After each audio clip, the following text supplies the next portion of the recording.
Non basta la buonissima prestazione al Circolo Canottieri Roma, la Tor Tre Teste porta a sé la gara con un secondo tempo perfetto, centrando la 12ª vittoria consecutiva. Bottino pieno per i ragazzi di Ragaini, padroni del gioco sin dai primi minuti.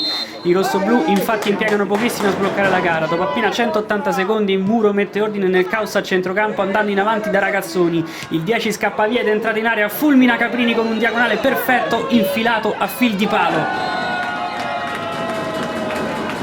Il gol sovvisce i ritmi degli ospiti, ormai convinti di essere in controllo. Non sono d'accordo i padroni di casa, protagonisti di una reazione rabbiosa. Il primo a provarci è Calogliero che sfrutta un rimpallo in area, ma il suo tiro finisce fuori. Questi torna protagonista poco più avanti, il Circolo Canottieri a impressione recupera una buona palla con Silipo che gestisce alla perfezione allargando poi da Puccini. Il cross in area è perfetto, il numero 10 in acrobazia tenta la giocata, peccato per l'esito ma azione perfetta.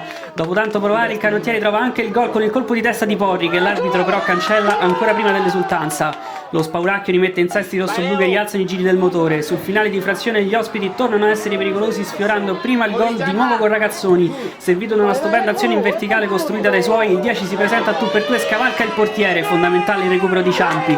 I locali ci credono ma lasciano anche tanto spazio, con Caprini che si rifà poco più avanti cancellando in uscita il colpo a botta sicura di Muro. Il secondo tempo sarà un dominio Tor Tre Teste, Ragaini ne cambia addirittura 6 e sono proprio i nuovi entrati a confezionare il gol del raddoppio, sfruttando l'errore su rinvio di Caprini. Riconquista palla rapida, poi Senuca imbuca per Taffettani che anticipa il portiere stesso depositando in porta il 2-0. Gol che consente alla Tor Tre Teste di proseguire la gara senza troppe preoccupazioni. Poi tocca a Moselli mostrare tutte le sue qualità. Raccolta palla al limite, il 19 sguscia liberandosi dalla difesa avversaria, poi davanti al portiere vanifica tutto cercando l'ennesimo tocco di fino.